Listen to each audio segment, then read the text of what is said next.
thank you all for coming. And my presentation is going to tie in with the the leadership cycle. But before I start, I want to ask you a question.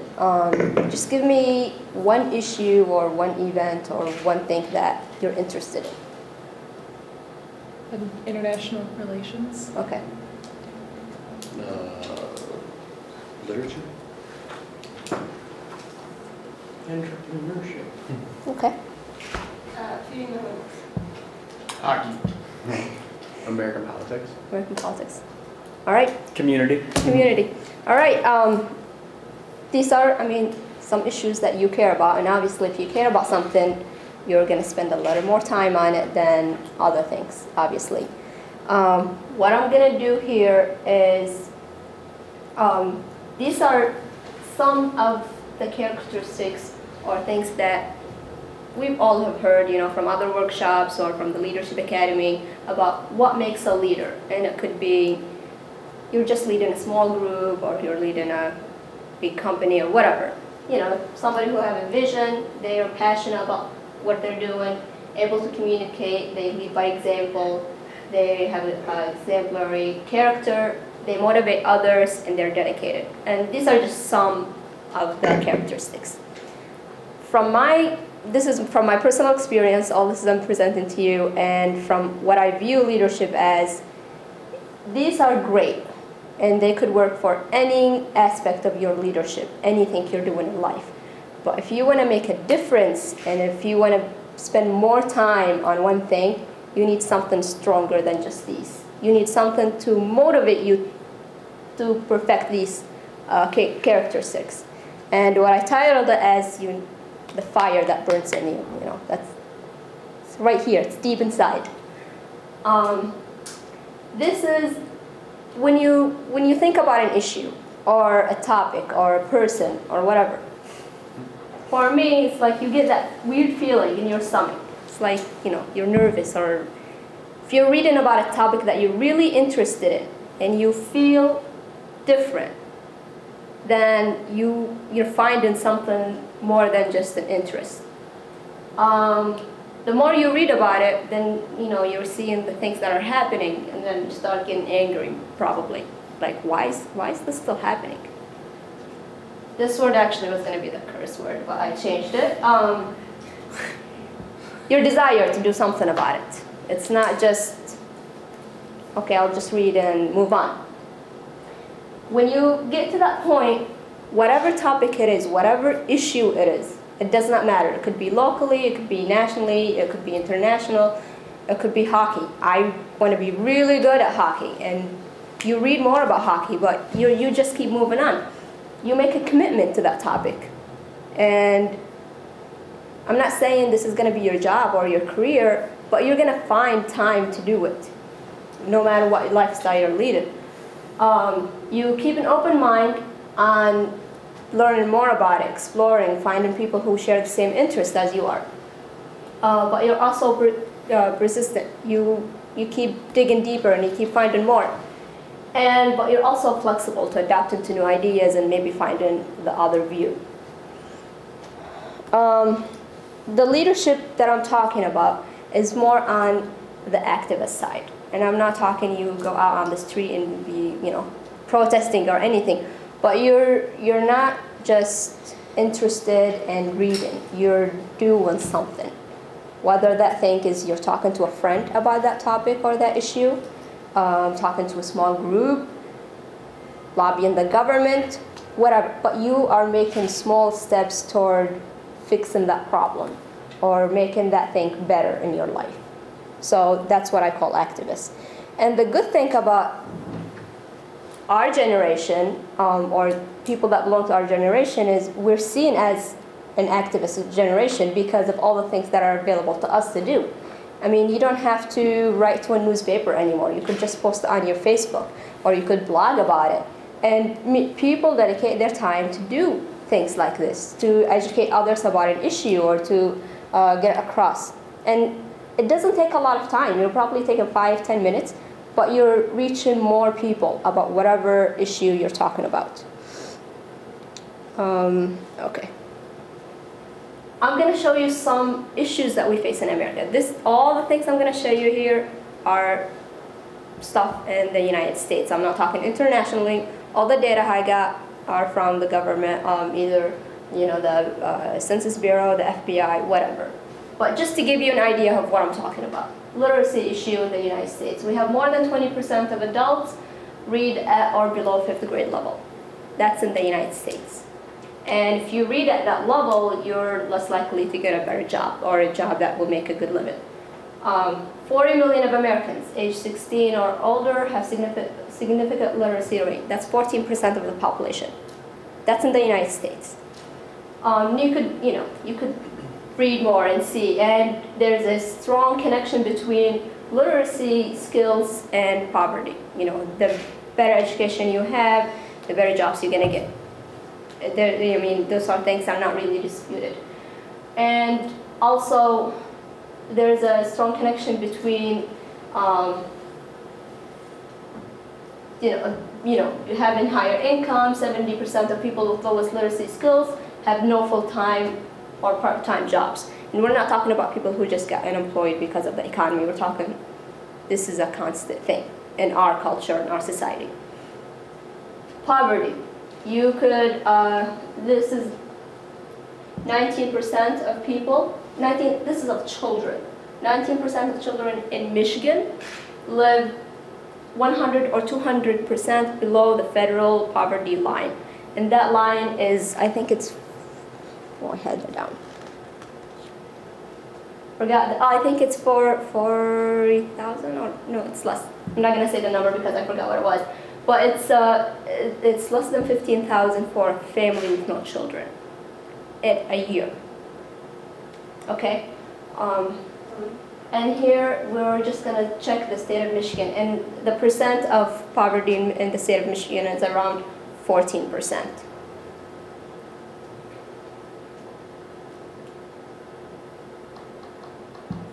And we know, like, with households that are living in poverty, that's more chances of domestic abuse, children abuse, other things that lead to more social problems that eventually it doesn't just stay in the house, but it affects other people. It affects your neighbors, it affects the children who go to the school and start bullying other kids. I mean, just in the last month we have a couple kids, or more than a couple kids, who committed suicide because of bullying. This is only the first month of school. That's an issue that you could think about, and One you're more. fine. It's okay. There you go. Okay, 14,000. That's what it was. I had it down. We could go. Next slide. Yeah, and these, you could check. You could check these websites and see the numbers for each state. I think for Puerto Rico, it's 50% of the children, and Puerto Rico is part of the United States. So you just want to see my emails, don't you? Yep, there you go. They're all my professors yelling at me to get the work done. Hate crimes, so that's 2008 from the FBI website. 7,783 hate crimes. And these are the percentages why they're motivated. These people, all their fault, all the bad thing they committed in their life is they're from a different race or from a different, sexual orientation. If that's the only problem you have in your life, and that's the only thing that motivates someone else to attack you or hurt you, we have an issue. That's, 19% because of religious bias. And only, these crimes, are on the rise too. And it's up to our generation to do something about it. Domestic violence. 1 in 3 Michigan families are impacted by domestic violence. And you could see all these data too over here. 1 out of 4 women will be abused by current former partner at one point in their life. That's a lot of people who will get hurt. And in Michigan, over 100 domestic violence-related homicides occurred every year. So other issues, interfaith. They don't all have to be really depressing, but interfaith, gender equality, LGBT, racial equality, social justice, education, drug abuse, environment, veterans. We have a lot of people coming back who were in the wars. They need help. any issues, bullying in schools, spending time with kids who are at risk of dropping from middle school or high school, just 1 hour of your week could make a difference in their lifetime. So these are some of the issues that I'm trying to tell you, okay, we have a lot of problems in our country. And it's better than other countries, of course. But when you see these numbers and think, where does the United States economically and in terms of freedom, in terms of all these things, we still have a deficit between where we should be and where we're at. And I think it doesn't have to be one of these issues. It could be anything. But when you find that issue that burns inside you, that's what I'm trying to get at, then you're more likely to spend time on it. You're more likely to tell others about it, to take small steps to change it. And that's a leadership thing that's gonna last you a long time, probably the rest of your life, because as soon as you get that fire going, it doesn't stop. I mean, you get burned out, pun intended, but you keep going. You keep going and you keep going until small things are, achieved, and eventually, I hope, major things are changing. For me, my social issue, or the thing that really burns for me, is gender equality. And I realized that because for the people that know me, I could talk and do anything about any issue, pretty much. But the more I started reading about gender issues, domestic violence, crimes committed against women, anywhere, it really burns. It drives me nuts. Sometimes I'll stay up at night and I'm like, why is this still happening? And it's something that I see myself is still being involved in no matter where I end up in my life, no matter what job I end up doing in the future, or it's something that I know it's going to last with me for a long time, and it's going to motivate me to keep going and keep taking small steps toward helping others. So I think that's a leadership that's on the activist side, and it's something that's not going to die. And for me, what keeps me going? These are my sisters. Gleaves, she's 10 months younger than me.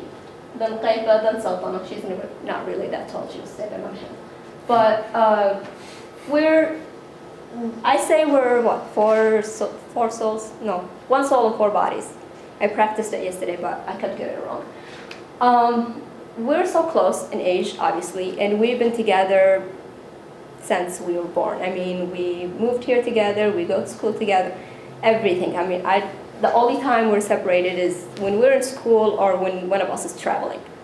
So we're not just sisters, we're friends, parents to each other, everything. And for me, I do all the things I do because I want whatever decision they make in their life, they don't have to think, do I have to make it because I'm a woman, or do I have... They could just make it, I want to go to school, sure. Not, I can't go to school because I'm a girl. Or I want to marry somebody, from a different race or whatever. They could do it because they can, not because they still have to think about, I can't do that because I'm a woman. So that's one thing that keeps me going. And I'll, forever. The second one, this one, this is, I don't know why I look so fat in this picture, but this is me and Gleaves. We graduated 2006 from high school. We're the first girls in our family to graduate from high school. And comes April, we'll be the first one in the family with college degrees, including like a couple guys got college degrees, but guys don't count, sorry. Petra and SelfAwareness graduated 2008. It was a smoother transition than we had. And then Tahani, these are my learning nieces. It was normal to go to school after that. It was like, nobody cares. So this was in their graduation over the summer, and we just did this picture to see. These are the educated women in our family.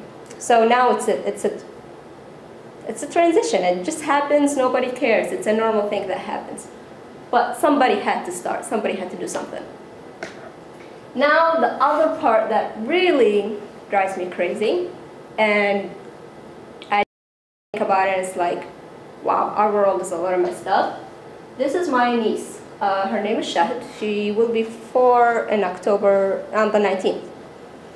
This girl, I don't know how much energy she has. I wish I could have like 1/10 of it, and I'll get all my stuff done.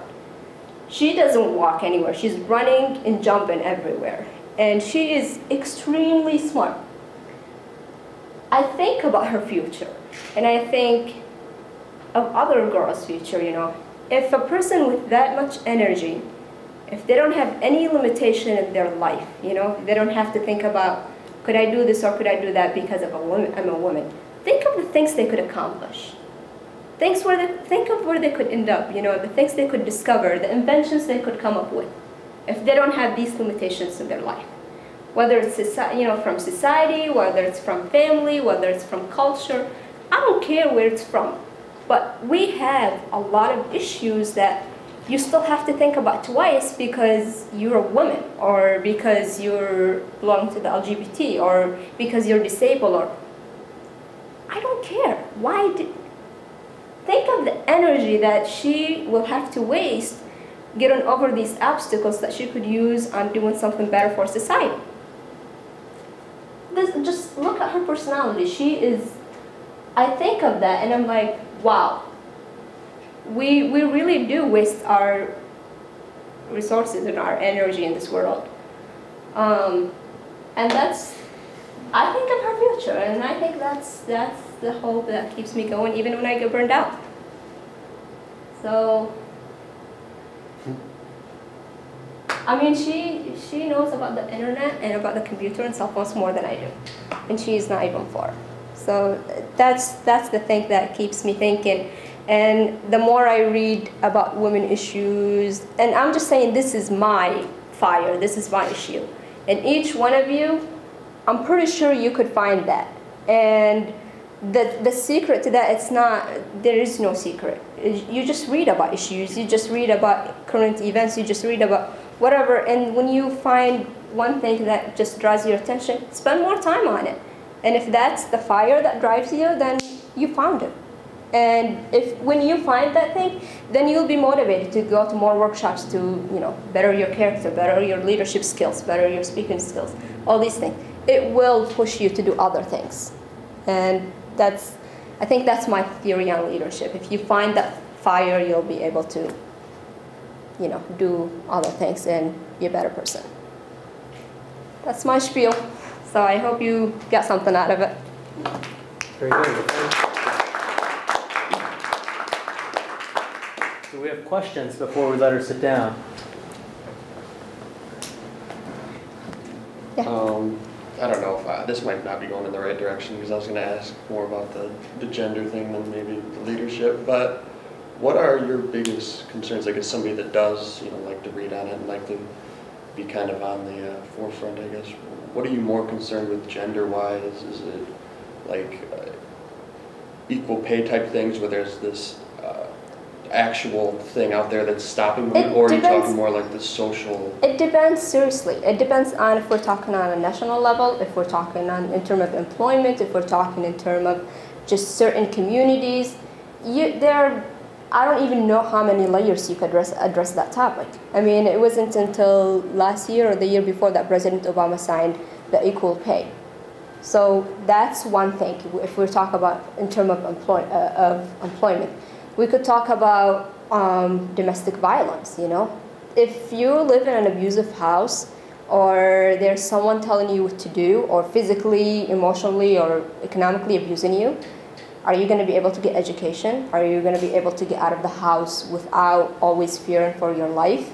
If you're a married woman and you live in that kind of situation, you're not going to be able to get out because you have kids.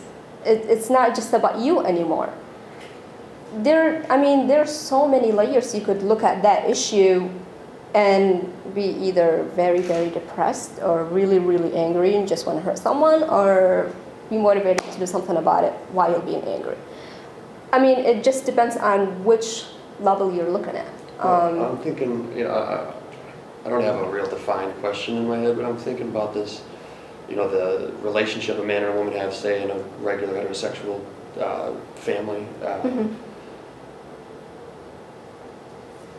Somebody's, I recently read an article not too long ago in the Atlantic about women are kind of taking over this post-industrial, women are kind of taking over the more leadership roles, the higher ranking roles in businesses.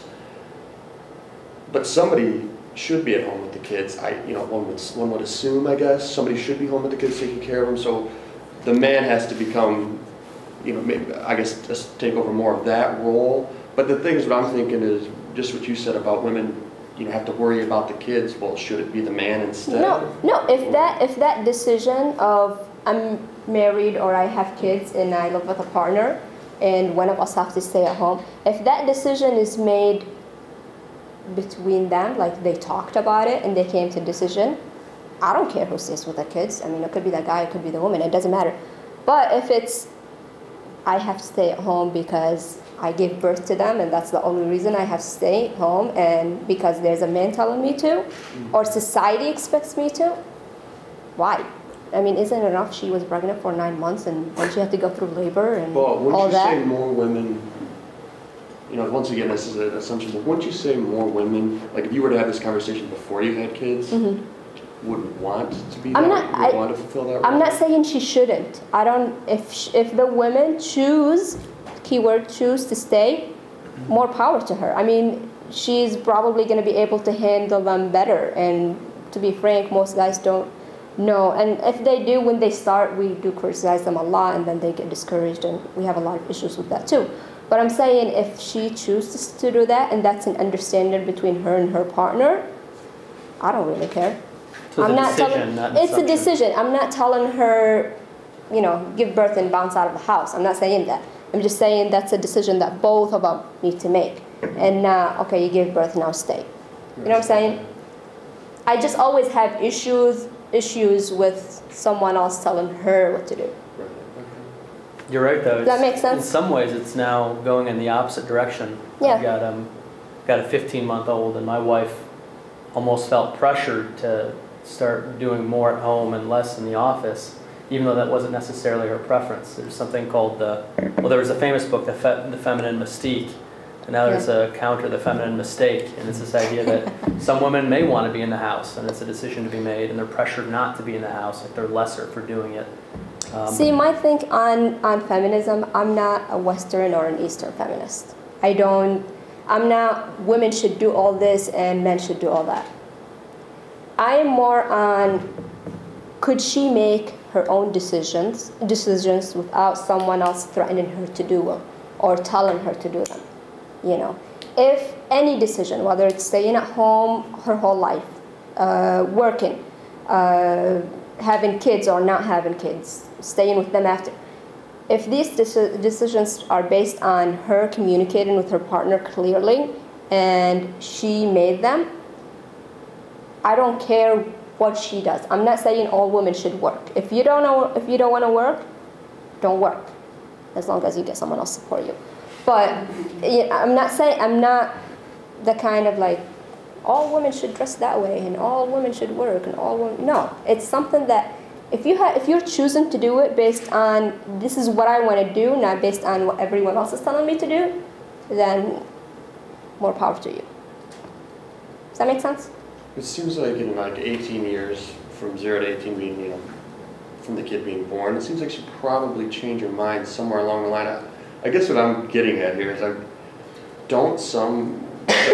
I wonder if maybe this is it'll never be settled, I don't feel like, because probably, oh yeah, I do want to stay home, I do want to take care of the kids, but then when they're 10 years old and she's kind of burn out on it. Well, then the husband and wife need to sit and talk. That's a real conversation. Swap something like That's something they need to both decide. Have you, John Wardrop spoke on this a little bit in our Mixer with Mentors. There was a period in their career, Mary Beth Wardrop, who's a vice president here at the university, and John Wardrop, who was a president of a belting company, I think. Yeah, she was teaching too. That's right. But at the time, they were both teachers, and I think Mary Beth was going back to school to take on a new career when they had young children. And so together they made the decision, and this is, to me, it struck me as a very enlightened thing to do at their time. I mean, this was 30 years ago. Yeah. He decided to leave his work and care for the children full time while she finished school, and then went back into work later. Well, I mean, you didn't see especially, very often back then. I think it's more common now. right, I mean, even when we think about how much people know about the importance of having the dad spend more time with the kids. I mean, in 2010, we know a little bit more about that than people did back then. And I would like to assume that, you know, some guys would like to spend some more time with their kids, you know, and they do get burned out at work too. So if she's burned out at home and he's burned out at work, time to swap. But they both need to make that decision, and they just need to be communicating with each other. As long as he's not telling her, you gave birth to them, stay at home. Right. Yeah. No, to sort of go along with what we've been talking about, that's basically what my mom did. My sister and I are 3 years apart, and she worked, when she met my dad and they got married, they both worked. And then my dad decided to start his own business, and they had my sister and I, and my mom decided to stay home with us she didn't want to have to pay for daycare, and she wanted her kids to grow up, you know, us knowing our parents, not the people who pick us up from where we spend most of our time. I'm not to say anything bad about daycares. But then when we were a little older and, you know, able to, for her to say, go play outside, go do something else, she started working from home because she was bored. And now my sister and I we were mostly self-sufficient. We could go play or do our homework or do whatever once we started school. And once we got into high school, she took on more responsibilities working with my dad in his company, to the point where she works in his office now. Because my sister and I were in high school, we could both drive, we had sports and things, but you know, we'd come home at night and have family dinner whenever we all got home. But it's something that they both figured out on their own. And this is not the only issue. Right, this is not the only issue that's related to, I mean, this is just one thing. One from a whole list of bajillion other issues. What about Mary Daly Brown? Are you familiar with Mary? Yeah, she started her own, it's not a company, own organization, nonprofit organization to help women in underdeveloped countries.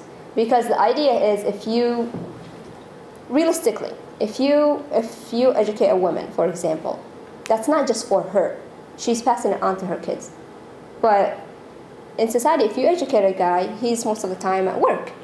So it's kind of like it's just for him kind of thing. Yes, he's bringing better income, but he's not passing all the things to the kids. She's going to be able to take care of them, keep them healthier or cleaner and things like that. I mean, it's a holistic approach.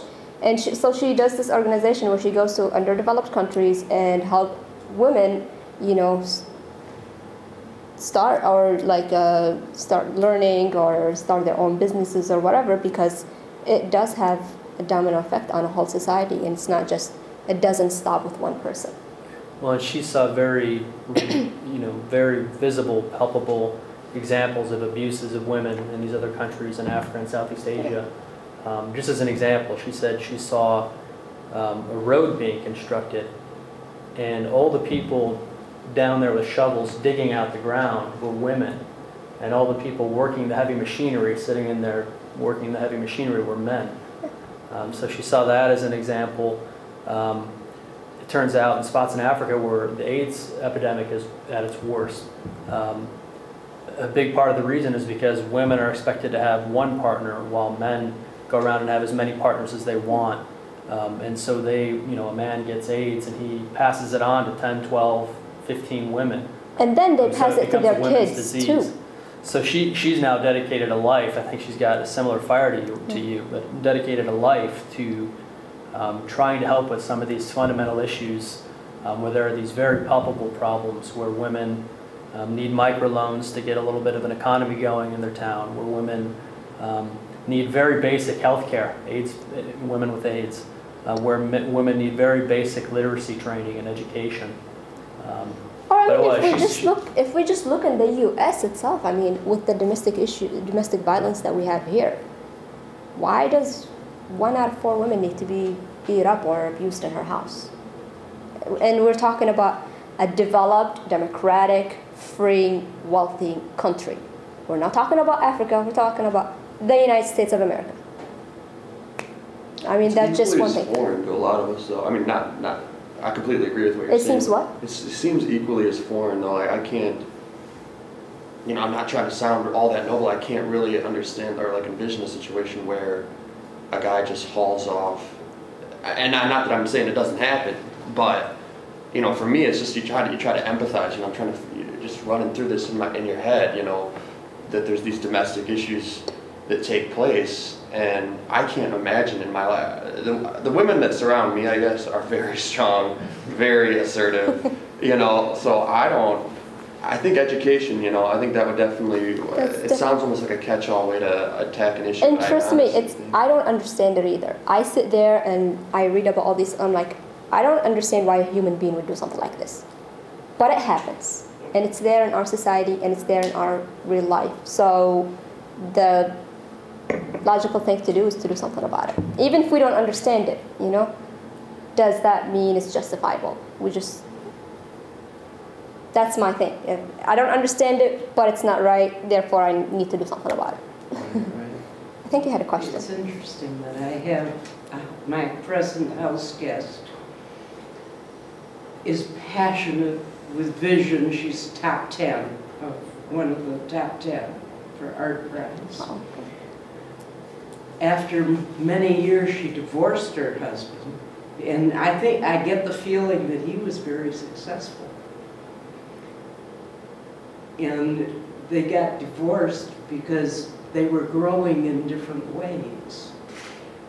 And now she is here, and you talk about butterflies in the stomach. She said it this morning, just this morning. You know, it's interesting though. A woman she is following her dream. When I first met her, which was last Monday, she said she was winning art prize, and she has not varied from that. Now, I don't know if she will. She hasn't gotten particularly good press, but she's getting really good crowds and whatever. She's following her art and her passion. She said her husband, I said, is he backing you? Is he aware? And she said they haven't spoken to you. She doesn't His know. loss. Although he lives in the house that he built for her, I think. Has a studio and they won awards with it. She has moved. Yeah, and I want to get one thing clear. I'm not shoving gender issues on anyone here. I'm just saying this is my fire. And each one of you have something else that you could find. If you probably already know what it is, but if you don't, trust me, we have a lot of issues in the world. You could pick any of them, but I think, is that good? Yeah, very good. If there aren't any other questions, thank you, Petra.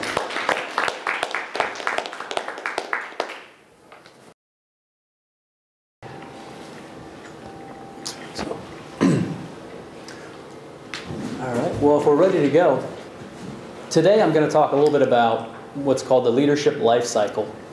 And we last year organized a whole workshop series around this idea of the leadership life cycle. I'm talking about something a little bit different than what you would typically find in leadership literature. There's something called the life cycle theory of leadership, which is all about having leaders who are reactive to an organization's position in a life cycle. So whether it's a new and entrepreneurial center or it's very advanced and sort of a dying business. You need different kinds of leaders at different points in that life cycle. So that's one idea. There's another that says that employees in an organization are at different points in their maturity as professionals. And so a leader has to be able to interact with a brand new hire differently than he or she is going to interact with somebody who's been around 20 years and doesn't need as much direction. So that's sort of the literature on the life cycle of leadership. But what that assumes is that the leader him or herself is complete already.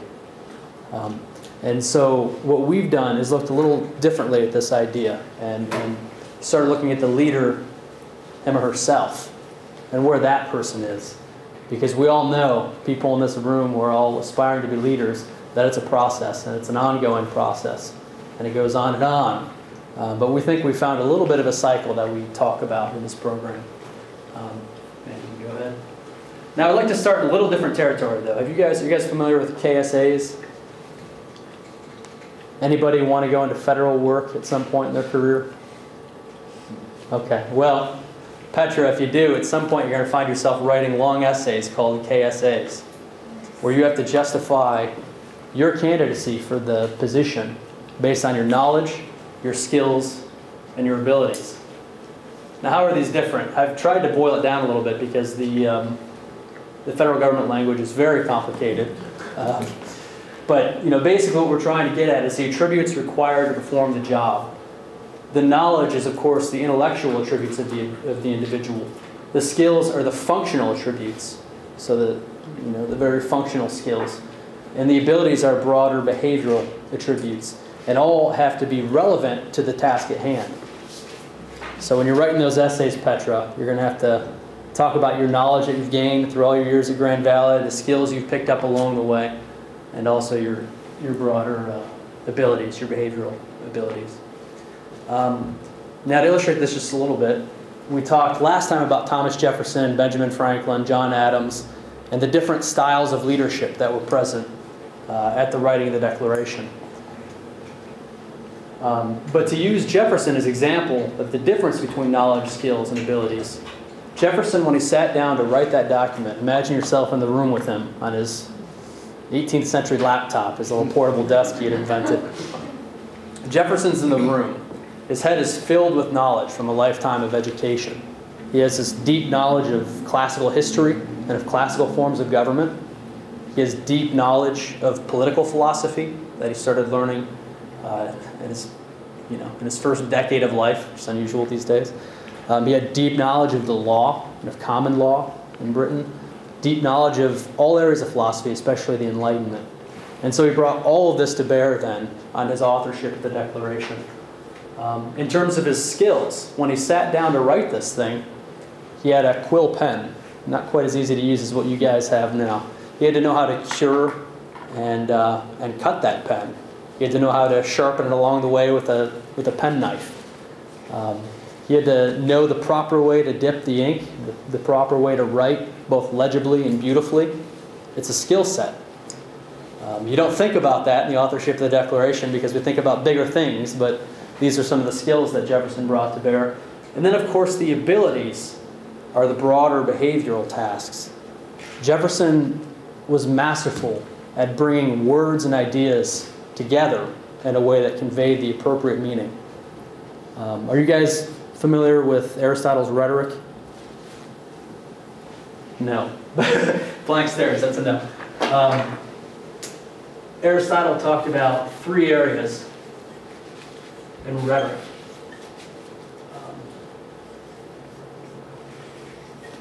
I'm putting these out of order, actually.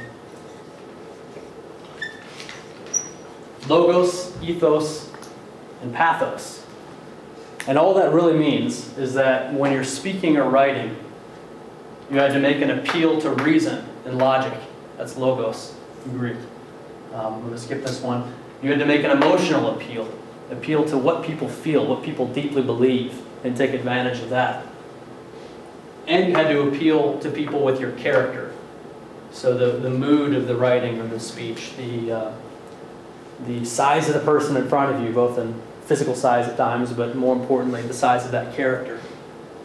And Jefferson was masterful in working all 3 of these areas into the Declaration. You read that thing, and you see step by step the logic behind our separation. You see why we're declaring independence. But more importantly, you see in that preamble the emotions that bind us all together. He won people over with that preamble. And then, of course, the ethos of the group that was there. We talked about Ben Franklin and the credibility he lent to that group. All those signatures provide that ethos, that sense that this is coming from a character-driven body. So that's the abilities, that ability to write, the rhetoric. Could advance one slide. What I'd like to do briefly, this is a different kind of declaration that was based very much on Jefferson's example. I'd like you to read for just a few moments. There's about, I guess, a page and a half there about Eleanor Roosevelt, her leadership in the Universal Declaration of Independence, or about human rights. All right, well, I think we can get back. You guys pretty much done with your Eleanor readings? You're on to new slices of pizza. I think you can see that authorship of this document was a much different act than Jefferson's authorship. I mean, it was much more, as you read, she wasn't even the primary author, but it was much more about finding the right words, about finding the right ideas, and pushing resistant people in the direction she wanted to go. So it's truly an act of leadership in that sense, moving people who are resistant in a direction they didn't originally foresee, even if they eventually buy into it. So what I want to do is, with that example in mind, I want to start thinking about these KSAs of leaders, the knowledge, the skills, the abilities. But I want to, at the same time, as you guys throw out some examples of leadership KSAs based on that example and others, I want to divide them into three categories. Personal, so think of self-leadership. How do you direct yourself? Interpersonal, how do you work with others? How do you work in small teams as a leader? And finally, organizational. How do you work with a much broader group like the UN or like the women's movement nationally? It doesn't have to be a defined organization with a CEO. So personal, interpersonal, organizational. What are some of the KSAs? And you don't have to specify whether it's a K, an S, or an A. Start throwing some out. Rory? I guess it's A. Just it's an ability, I suppose. It's her character. It says her common sense approach, constant optimism, and boundless energy were integral. Okay. Would those be personal then, or would those be interpersonal? Or both? Constant optimism. They probably transcend personal, would I say? Transcend personal, so more interpersonal. Sure. Because it's almost the impact that those characteristics had on others. Okay, so energy, enthusiasm, energy, and optimism. Yeah. Are we looking for examples from the article, or just anything? Well, I wanted to put Eleanor out there as an example, but it certainly can transcend what you've read, based on your personal experience, other things you've read. Olivia? Just having patience. Having patience. I read in the article, but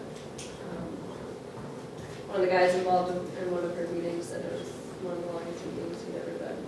But I mean, if you're thorough, then you need to have patience to get what needs to be done. Very good. You have to have patience here today. Who else? What else? Sir?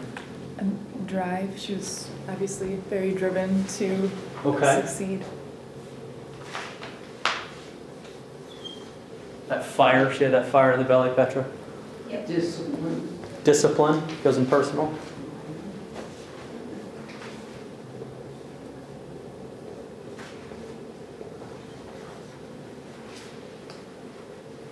Understanding. Understanding. Is that over here? Yeah.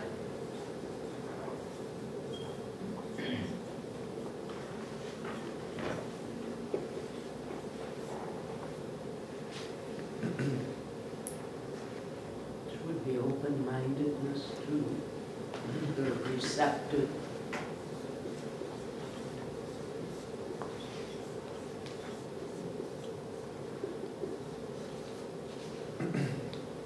I have one for organizational commitment.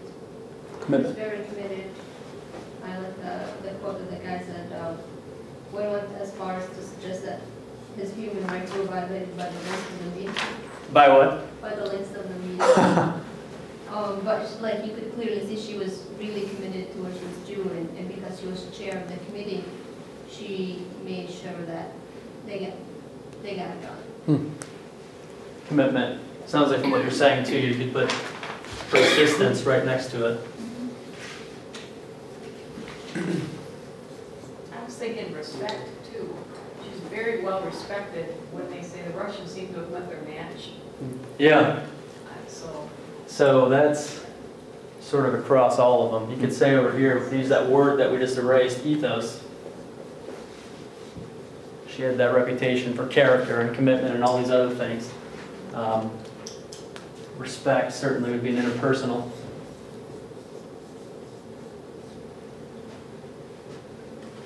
How would that fit into organizational? Is there a variation on that word? So I don't have to write it there twice. What was it? Tenacity. Tenacity. Okay. That's sort of here.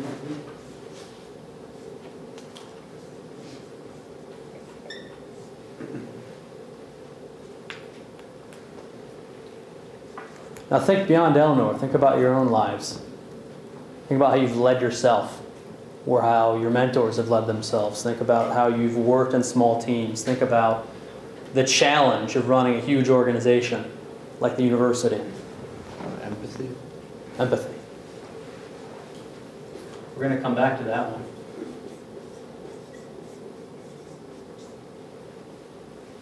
Delegating? Delegating. Is that over here? Yes.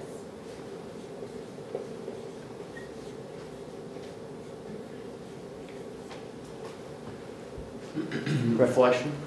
Reflection.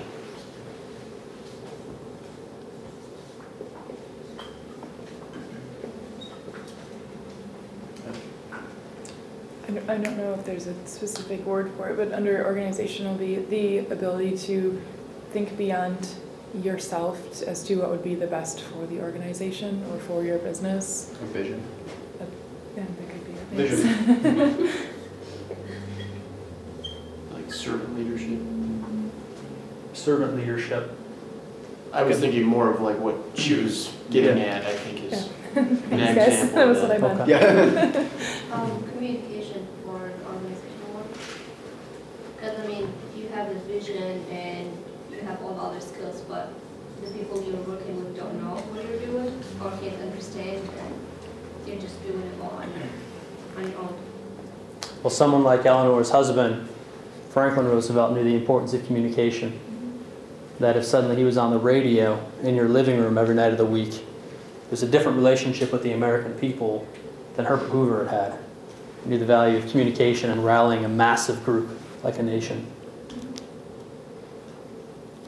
Any others? Are you guys ready to move on to a new phase? Dedication. Dedication, yep. Ability to set priorities. That could go in any one of these, I think. Yeah, I think that would go in any one of them. Did you guys read any of this? My See. fading marker. Service. Which one? I think it's interpersonal and organizations. Split between them. Okay. Well, you guys get the point. It was fairly easy, with the exception of that very last example, service, to decide where these fit. And because it truly is different to lead yourself than it is to lead a team, than it is to lead an organization. And part of the reason we talk about the leadership life cycle is to get across that you guys aren't going to come out of college and be here. You're just not. You're doing what when you're in high school and college? Learn a lot more there, and a lot of this is going to come. Let me get back to the presentation for a second.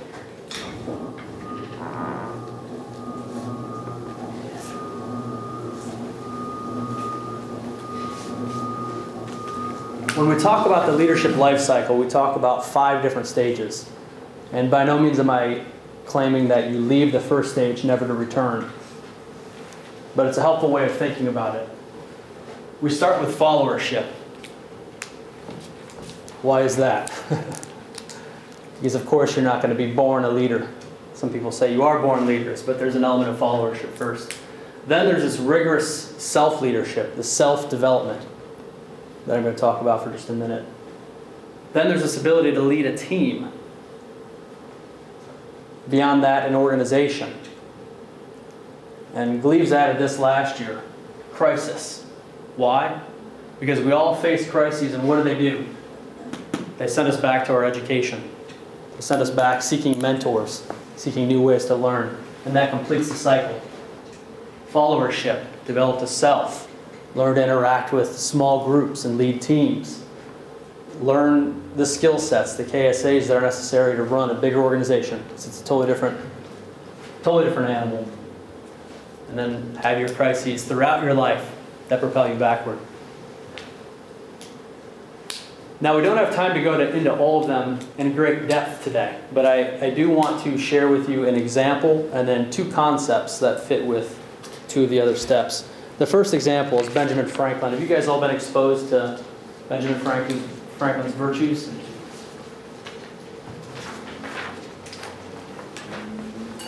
What I have here on the left is a distillation of Aristotle's Nicomachean Ethics. I guess I forgot I'd be teaching Aristotle today. But this is one that Gleaves likes to use. And the distillation is this: watch your thoughts, they become words.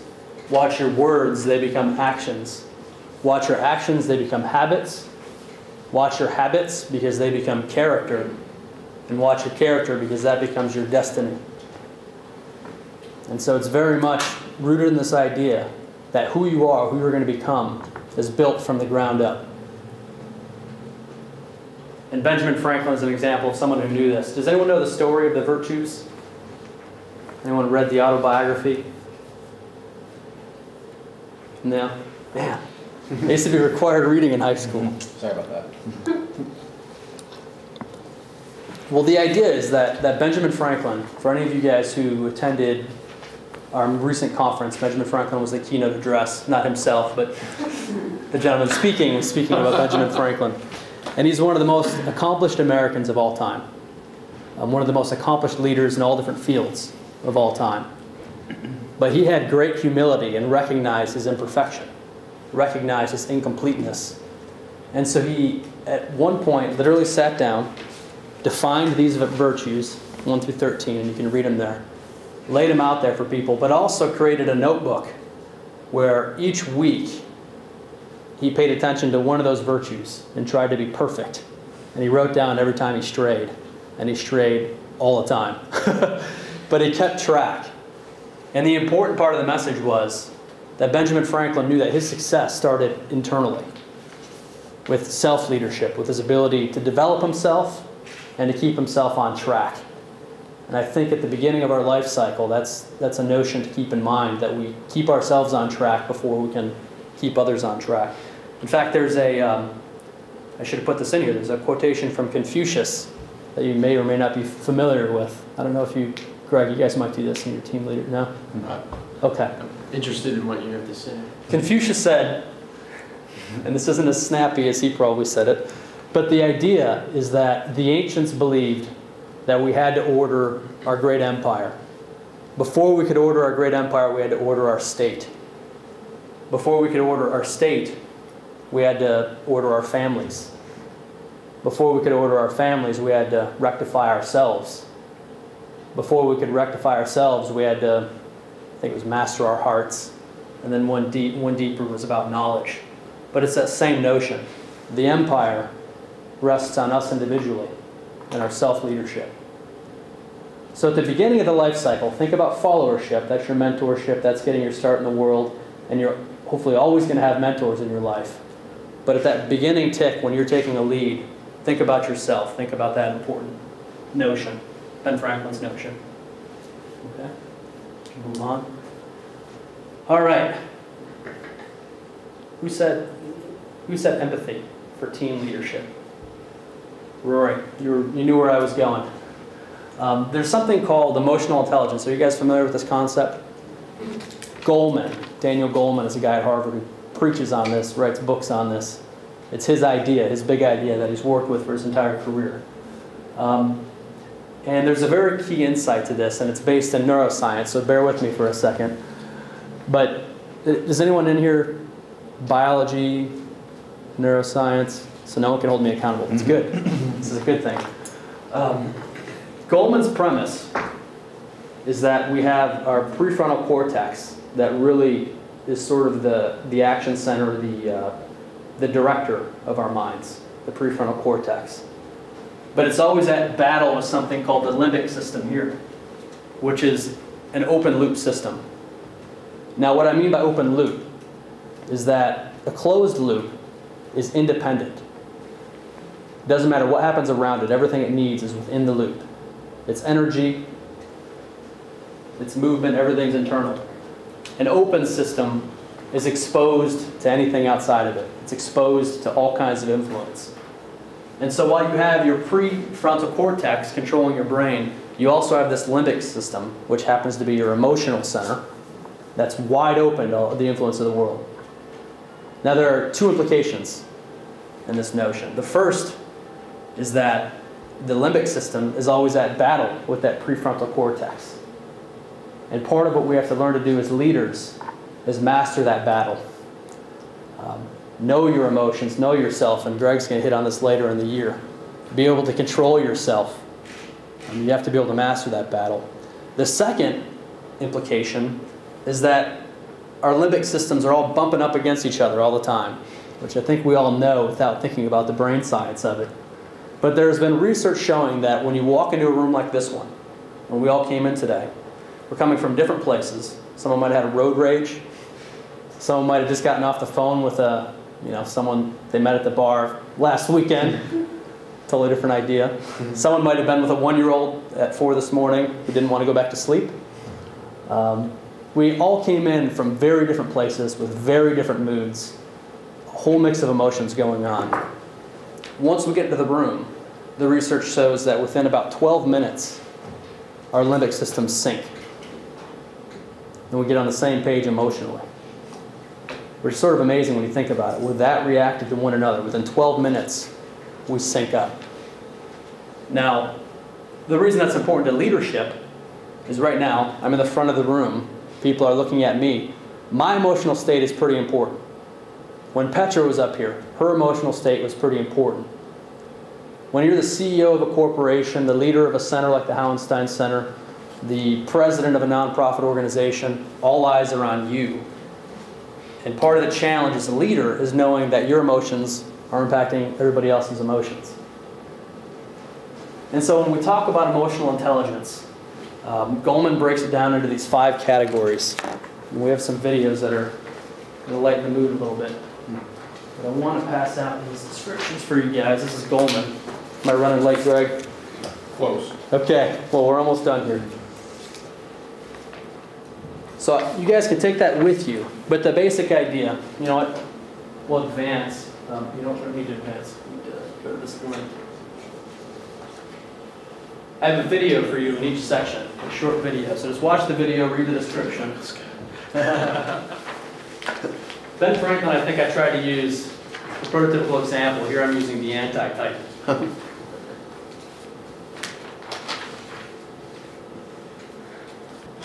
Self-awareness. Attention everyone, hello. Yes, I just want you to know that... know your emotions and their impact. But from here on out, we can no longer be friends. And when we talk about things here, we must only discuss work-associated things. And we can consider this my retirement from comedy. And in the future, if I want to say something funny or witty or do an impression, I will no longer ever do any of those things. Does that include that's what she said? Wow, that is really hard. You really think you can go all day long? Well, you always left me satisfied. That's what she said.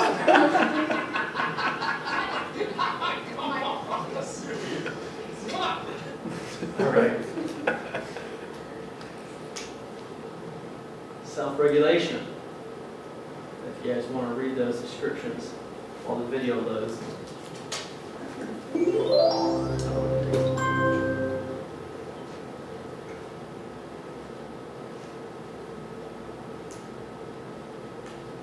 The following clip is brought to you by Quaker.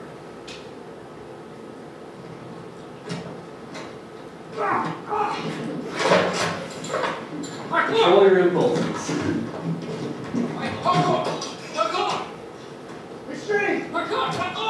This is Parkour, internet sensation of 2004, and it was in one of the Bond films. It's pretty impressive. The goal is to get from point A to point B as creatively as possible. So technically they are doing parkour as long as point A is delusion and point B is the hospital.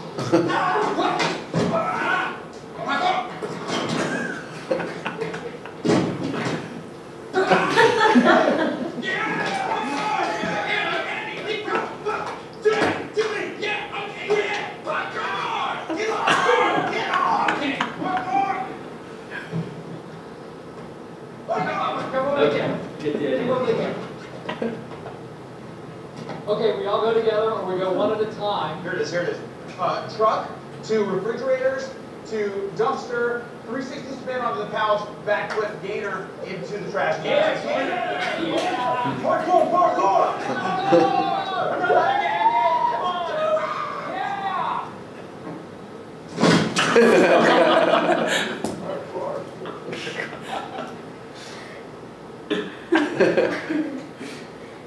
All right, motivation. This was Petra's subject today. It's this notion that we're inspired to work for reasons other than money, other than status, that there's something, there's a fire in your belly. And this is actually an example where Michael Scott is pretty good. He's motivated by something pretty good. The following clip is brought to you by Life as We Know It. Have a great day. Hope to see you soon. Yeah. I feel very sorry for that banker because he has to evaluate what we are worth. He has to decide what we're capable of. And how do you do that? What is Jim capable of? Or Pam? Or Kevin? On the paper I'm stuck. There's friendly faces around the block. Break loose from the chains that are causing you pain. Come Michael Stanley, Jim Dwight Creed. Come You guys see the show. Michael's very people-oriented. He loves his people even when they hate him.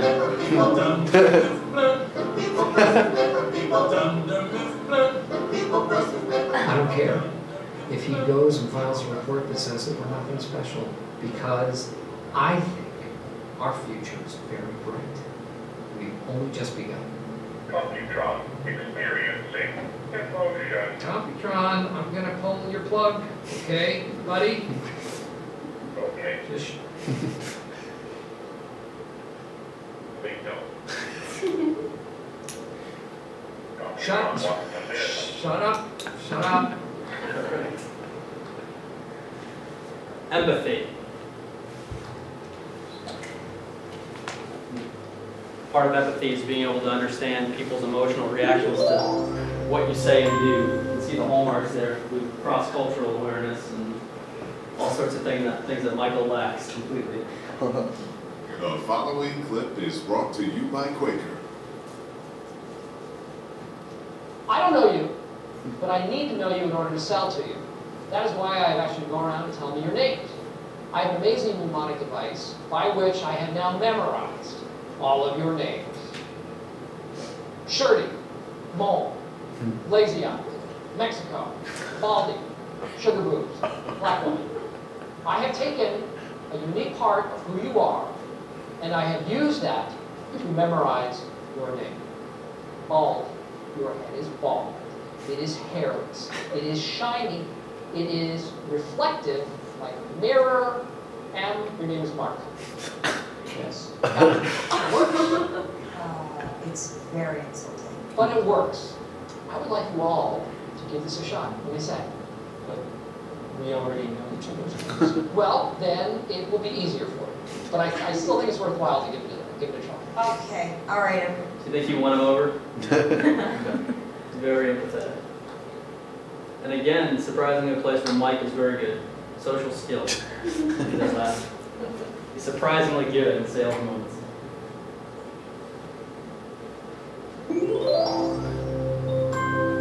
Hulu did not pay me today, by the way.